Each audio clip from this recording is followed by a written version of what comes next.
미국의 대통령은 링컨 대통령이 사용했던 그 성경책 위에다가 왼손을 얹어놓고 오른손을 들고 나는 미국 대통령의 직무를 성실히 수행하고 최선을 다해 미국 헌법을 수호할 것입니다 하고 엄숙하게 맹세를 하게 되는데 36개의 단어로 이루어진 선서를 하게 됩니다.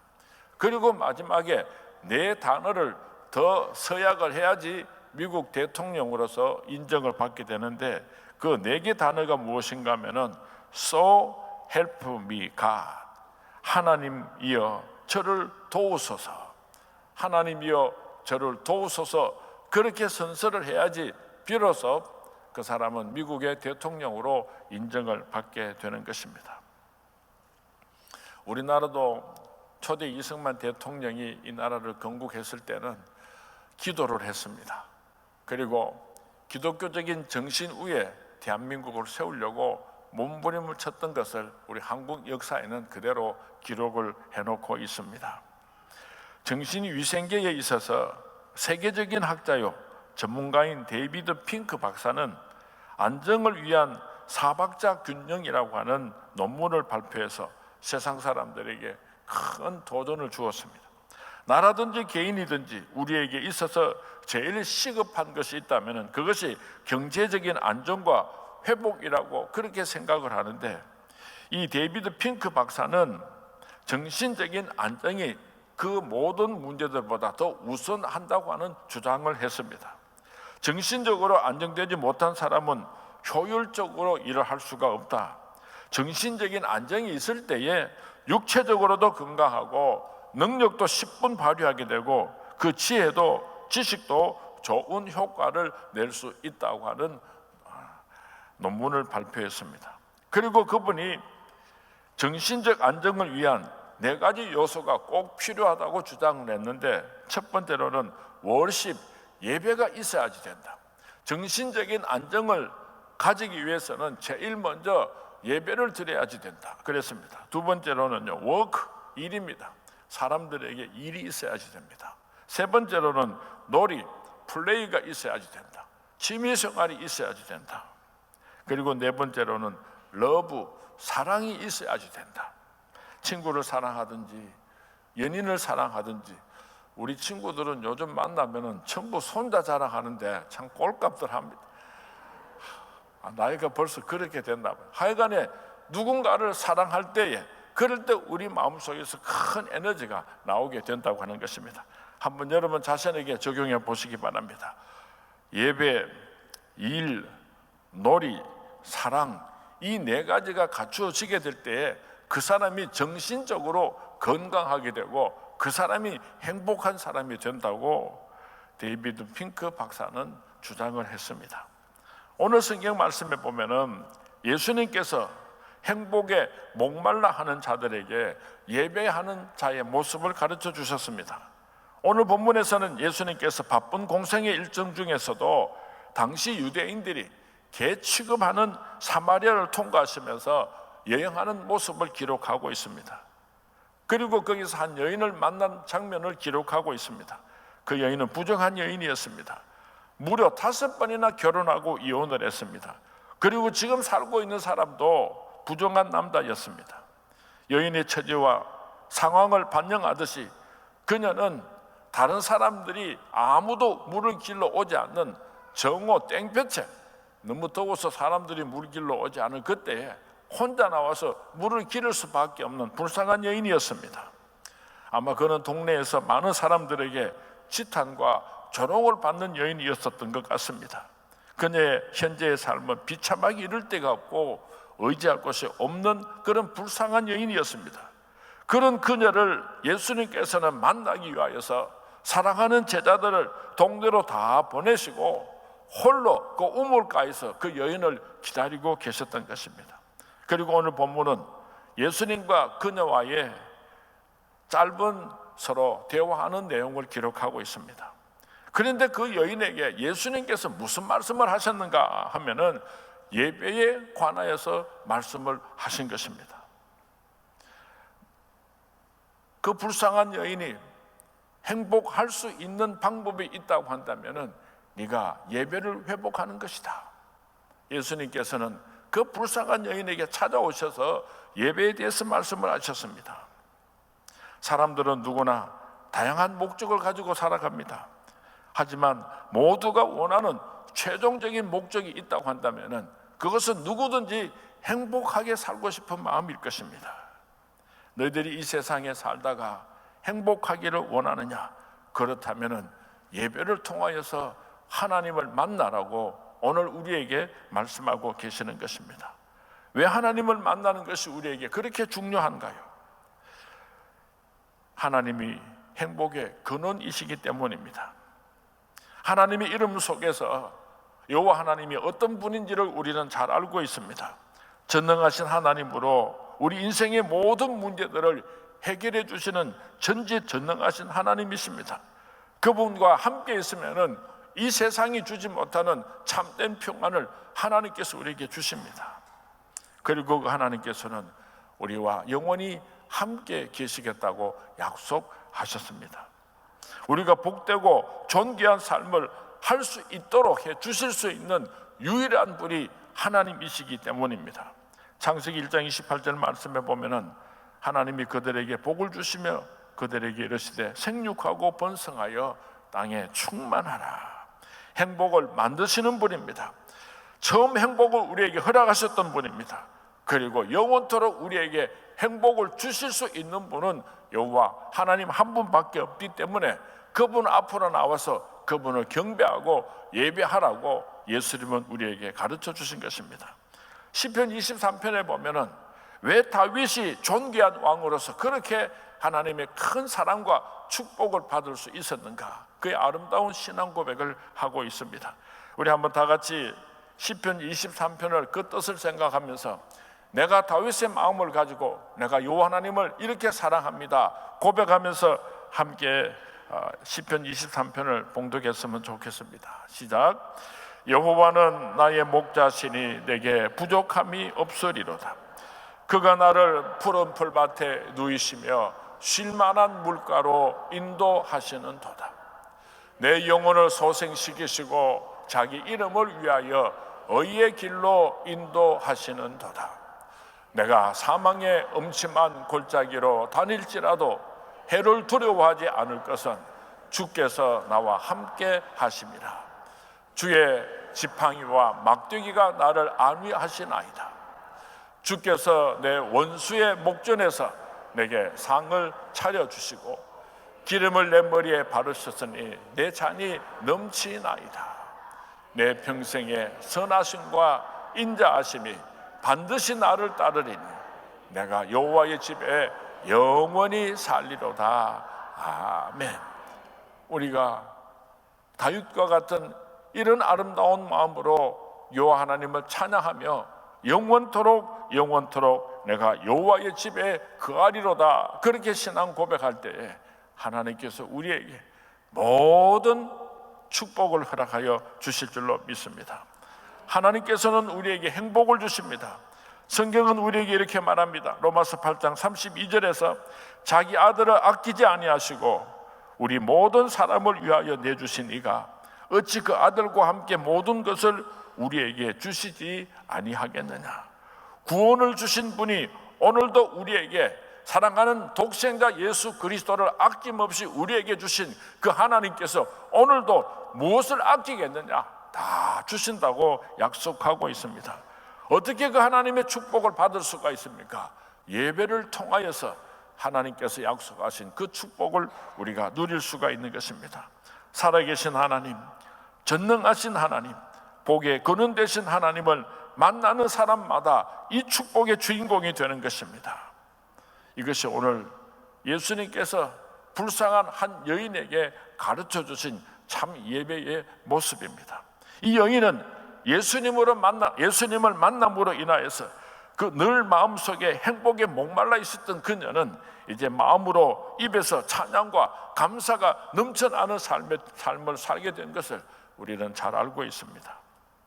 예수님은 하나님께서 언제 어디서나 우리를 만나 주신다고 그 불쌍한 여인에게 가르쳐 주셨습니다. 오늘 본문 21절 말씀에 보면은 예수께서 이르시되 여자여 내 말을 믿으라. 이 산에서도 말고 예루살렘에서도 말고 너희가 아버지께 예배할 때가 이르리라. 이전에는 예루살렘 성전에서만 하나님께 예배를 올려드릴 수가 있었습니다. 이전에는 산 위에 올라가서 하나님께 제사를 드릴 수가 있었습니다. 그런데 예수님께서 말씀하시기를 어디서든지 어느 곳에든지 마음껏 여호와 하나님을 찬양하고 예배 드릴 때가 온다고 말씀하셨습니다. 말씀과 성령의 인도하심을 따라 예배하는 자, 진정으로 하나님을 만나기를 원하는 자들은 언제나 하나님께서 만나주시겠다고 약속하셨습니다. 그 통로가 바로 예수 그리스도이신 것입니다. 예수님만이 생명이시며 예수님만이 하나님을 만날 수 있는 유일한 길입니다. 예수께서 이르시되 내가 곧 길이요 진리요 생명이니 나로 말미암지 않고서는 아버지께로 올 자가 없느니라. 복이 거는 대신은 하나님을 만나는 것이 승리하는 인생이 되는 가장 중요한 비밀입니다. 예배 자리에서 삶의 존재요 목적이신 하나님 엘로힘의 하나님을 만나고 우리의 문제와 질병으로부터 치유하여 주시는 여호와 라파 하나님을 만나고 우리에게 참된 평안함을 주시는 여호와 샬롬의 하나님을 만나고 위로와 격려를 주시는 여호와 삼마의 하나님을 만나고 우리에게 승리를 주시는 여호와 니시의 하나님을 만나 승리하는 우리 서문의 모든 성도님들이 될 수 있기를 주님의 이름으로 축원을 드립니다. 참으로 예배는 우리에게 중요합니다. 누가복음 10장 38절에서 42절 말씀을 보면은 예수님께서 하루는 베다니에 들어가서 마르다다 이름하는 여자의 집에 들어가게 되었습니다. 예수님과 예수님의 제자들이 그 마르다의 집에 들어가니까 마르다가 얼마나 분주하고 바빴겠습니까?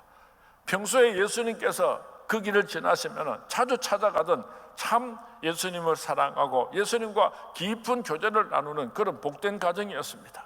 그래서 마르다는 뭐 밥도 하고 김치도 하고 막 청소도 하고 막 정신없이 바쁜데 마리아는 염치 없이 예수님 무릎 앞에 엎드려서 주옥 같은 예수님의 말씀을 듣고 있었습니다. 마리아를 가르쳐서 발 아래 여인이라고 하는 별명을 붙여 주었습니다. 그런데 마르다는 혼자서 정신없이 반찬을 준비하다가 속이 상했어요. 방 안에서 가만히 예수님 말씀만 듣고 있는 마리아가 미웠습니다. 그래서 마르다가 예수님에게 이렇게 말을 합니다. 주여, 내 동생이 나 혼자 일하게 두는 것을 생각지 아니하시나이까? 내 동생은 싸가지가 없어서 저런 짓을 한다 할지라도 예수님께서 좀 그렇게 나무래 가지고 네 언니 좀 도와주거라 그렇게 말씀하시면 얼마나 좋겠습니까? 하고 부탁을 했습니다. 이때 예수님께서 대답하신 말씀이 누가복음 10장 41절 42절 말씀에 기록되어 있습니다. 주께서 대답하여 이르시되 마르다야 마르다야 내가 많은 일로 염려하고 근심하나 몇 가지만 하든지 혹은 한 가지만이라도 족하니라. 마리아는 이 좋은 편을 택하였으니 빼앗기지 아니하리라 하시니라. 이 말씀은 우리에게 많은 교훈을 던져주게 됩니다. 주일날이 되면은 부엌에서 일하시는 분들이 있습니다. 또 주차장에서 일하시는 분들이 있습니다. 또 주일학교 교사들도 있습니다. 또 우리 성가대원들도 있습니다. 그 일들을 열심히 준비하고 봉사하느라고 예배를 소홀히 하는 사람들이, 혹 어떤 사람은 예배는 드리지 않고 교회 와서 하루 종일 헌신하고 봉사하는 사람들이 있는데 잘못된 것이죠. 하나님 앞에 나와서 예배 드리는 것, 이것이 우리에게 얼마나 소중한지 모릅니다. 우리가 예배를 드릴 때에 찬송도 부릅니다. 기도도 합니다. 예물도 드립니다. 선포되는 하나님의 말씀을 받습니다. 우리가 예배라고 할 때 이 네 가지 요소가 온전히 다 이루어져야 하지만은 그 가운데서도 선포되는 하나님의 말씀을 받는 것은 우리가 예배를 드리는 데 있어서 가장 소중한 것입니다. 우리 선문의 성도님들은 신앙생활하면서 열심히 충성봉사하면서 예배를 게을리하고 선포되는 하나님의 말씀을 듣지 아니하는 그런 마르다와 같은 어리석은 사람이 아무도 없기를 바랍니다. 현대인들의 제일 큰 병이 무엇인지 아십니까? 모르는 것이 병입니다. 잠이 안 오는데 왜 잠이 안 오는지를 모릅니다. 집이 싫은데 왜 집이 싫은지를 모릅니다. 아내가 싫어지고 남편이 싫어지는데 왜 싫어지는지를 모릅니다. 아프기는 아픈데 왜 아픈지를 모릅니다. 이런 답답한 일이 세상에 어디 있겠습니까? 괜히 살기가 싫어집니다. 그런데 왜 싫은지를 모릅니다.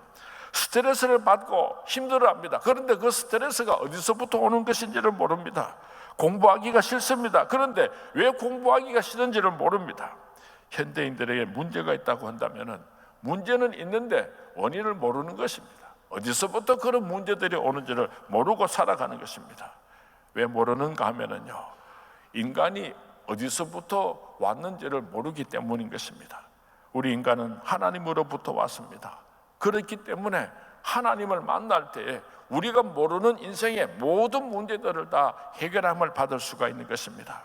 인간이 행복하게 사는 길은 우리를 보내주신 하나님께로 돌아가는 것입니다. 하나님을 만나는 것입니다. 이것이 바로 예배입니다. 그 장소가 바로 주님의 몸된 교회입니다.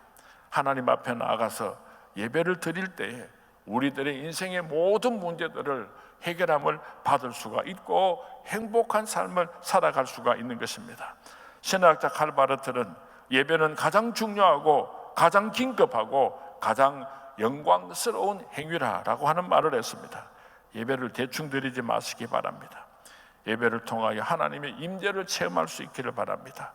예배를 통하여 감동을 받을 수 있게 되기를 바랍니다. 예배가 살아야 교회가 살고 교회가 살아야 교인도 삽니다. 예배가 습관화되고 형식화되고 죽어 있다면 교회도 죽고 교인도 죽는 것입니다. 예배의 회복이 없이는 삶의 회복도 없습니다. 예배의 회복이 없이는 가정의 회복도 이루어질 수가 없습니다. 예배의 회복이 없이는 교회의 부흥도 일어날 수가 없는 것입니다. 우리 선문의 성도님들은 오늘 밤에 기도하실 때에 예배를 회복되게 하여 주시옵소서. 내가 이 예배에 목숨을 걸겠습니다 하고 우리가 함께 기도할 수 있게 되기를 바랍니다. 여러분의 삶의 변화가 일어나기를 원하십니까? 그렇다면 예배를 회복할 수 있게 되기를 바랍니다. 어떻게 하면 예배를 회복할 수가 있는가? 찬송을 부를 때는요, 뜨겁게 찬송을 부르면 좋겠어요. 눈물을 흘리면서 찬송을 부르면 좋겠어요. 기도를 할 때도 간절하게 기도했으면 좋겠습니다. 오늘 새벽에 우리 교사 선생님들 이 강단 위에 올라와서 엎드려서 기도하라고 부탁을 했는데요, 예배당을 리모델링하면서 왜 이렇게 큰 강단을 만들게 되었는가 하면은 우리 성도님들이 그 자리에 앉아서 기도하는 것이, 앉아서 찬송하는 것이 때로는 마음에 들지를 않아요. 정말 간절하게 부르짖어 기도할 때는 이 강단에 올라와서 엎드려서 기도했으면 싶어서 이렇게 넓은 강단을 준비를 했습니다. 앉아서 찬송을 부르는 것도 좋지만은 이 강단 위에 올라와서 두 손을 높여 들고 하나님의 영광을 선포하는 아름다운 찬양을 온 성도님들이 할 수 있게 해드리려고 이렇게 넓은 강단을 준비했는데, 올라오는 것을 목사님이나 장로님이나 참 이번에 우리 그로리아 참 수고 많이 했습니다. 특세할 때마다 우리 그로리아는 여러분들보다도 더 일찍 나와야지 됩니다. 찬양 인도하면서 온 성도님들이 은혜 받을 수 있도록 우리 강 목사님을 비롯해서 우리 그로리아 모든 분들에게 고맙습니다 하고 박수합니다. 오늘 저녁에 보니까 리틀 그로리아도 상당히 소질이 많아요. 오늘 5명이 나와서 찬양인들을 참 잘해 주었는데 서문교회 내일입니다. 참 수고 많이 했어요. 우리 박수합니다. 그리고 선포되는 하나님의 말씀 앞에서요, 여러분들이 좀 아멘을 잘했으면 좋겠어요. 그 말씀이 내게 그대로 이루어지기를 원합니다. 아멘. 아멘. 그럴 때에 여러분에게 놀라운 말씀의 축복이 임하게 될 줄로 믿습니다. 극하는데도 아멘 하는 사람이 있다. 또 누가 이 강단에서 말씀을 전가하든지요, 저는 제가 한 가지 회개하면서 감사하는 일이 있는데, 저는 우리 목사님들이 5년이고 10년이고 20년이고 우리 부목사님들이 같이 있으면 좋아하지 이렇게 바뀌는 것을 별로 좋아하지 않는 그런 스타일입니다. 그래서 우리 교회는 부목사님들이 오면은 보통 10년 이상 계시는데, 이번에 어떻게 해서 3분 젊은 목사님들이 오게 됐는데요, 세상에 이뻐 죽겠어요. 이뻐 죽겠어요. 얼마나 열심이고 얼마나 부지런하고 말씀을 전가하면은요 얼마나 뜨겁게 말씀을 전가하는지. 그런데 우리 성도님들이 아멘을 잘 안 해요. 아멘을. 주일 예배를 드릴 때 우리 성도님들이 아멘 아멘 하면 성령께서 춤을 주실 줄로 믿습니다. 하나님께서 여러분에게 하늘의 축복을 쏟아부어 주실 줄로 믿습니다. 복 준다 하니까 아멘 크게 하시네. 이제 우리 예배 드릴 때 그 하나님의 말씀이 오늘 나에게 이루어지기를 원합니다. 그런 간절한 마음으로 아멘 하심으로 예배의 성공자들이 될 수 있기를 주님의 이름으로 축원을 드립니다. 예배의 회복이 없으면 내 인생의 회복이 없습니다. 철저한 예배자들이 될 수 있기를 바랍니다. 그러기 위해서는 토요일 날은 좀 일찍 주무시기 바랍니다.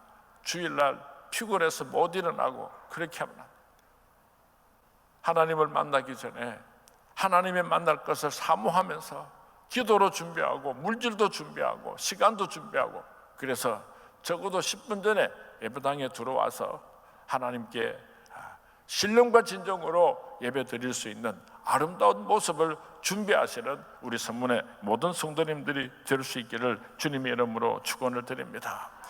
예수님께서 한 불쌍한 여인에게 네 그 인생을 청산하고 행복하기를 원하느냐, 그렇다면 하나님 앞에 신령과 진정으로 예배를 드려라, 그렇게 예수님께서 가르쳐 주셨습니다. 마리아와 마르다가 예수님을 잘 대접했지만은 마르다는 대접하는 데 정신이 없었고 마리아는 예수님 발 앞에 엎드려서 그 예수님의 말씀을 잘 들었습니다. 예수님께서 마리아를 칭찬하여 주셨습니다.